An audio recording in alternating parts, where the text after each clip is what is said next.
Tsumma awrathna al-kitaba alladhina istafaina min ibadina. Ahli Al-Quran itu adab. Buka Quran surah ke-35 ayat ke-32. Nah, paling kiri sebelah atas. Tsumma awrathna al-kitaba alladhina istafaina min ibadina.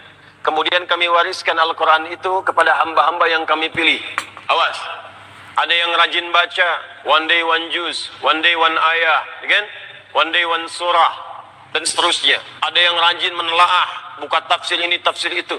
Ada yang rajin menghafalkan, ya Masya Allah. Tapi maaf, apakah semua orang itu dianggap benar oleh Allah ketika berinteraksi dengan Al-Quran? Tidak. Ada 3 golongan. Faminhum zalimun li nafsi.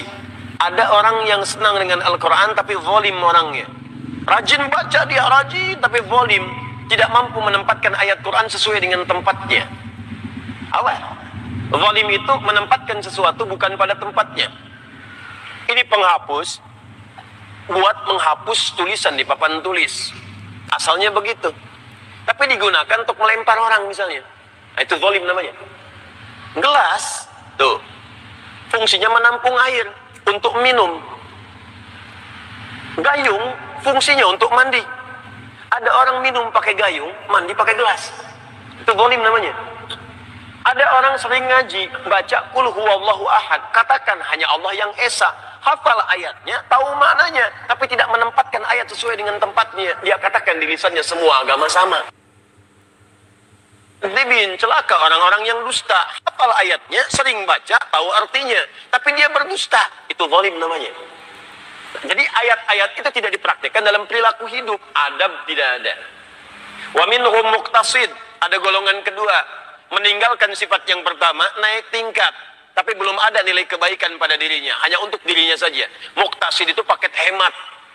Jadi ahli Quran, kalau perilakunya nampak kegiatan sehari-hari, sering mojok di masjid misalnya. Atau dekat tiang-tiang nyandar, baca ulang-ulang hafalan. Tapi kalau diminta, Mas bisa ngimamin? Yang lain saja. Nah, itu paket hemat kata Quran.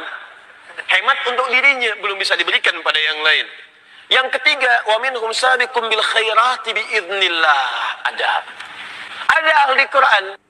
Kesuksesan interaksinya dengan Al-Quran dibuktikan dengan menampakkan perilaku baik dalam kehidupan.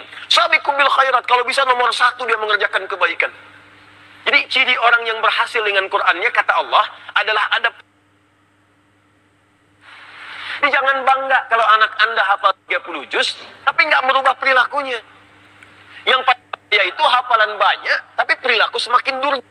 Yang salah tuh dalam hafalannya. Ada yang keliru.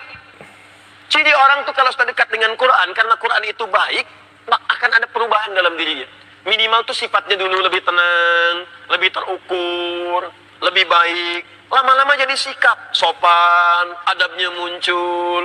Kalau ada kebaikan pengen segera dikerjakan. Kalau lihat sampah di masjid pengen segera ngambil. Kalau lihat ini belum nyala pengen segera nyalakan. Kalau lihat saf kosong pengen ngejar safnya. Itu dorongan kebaikannya cepat sekali. Semakin tinggi kecepatan berbuat baiknya, ini menandakan semakin besar pengakuannya di hadapan Allah Subhanahu wa taala dalam perubahan kebaikannya.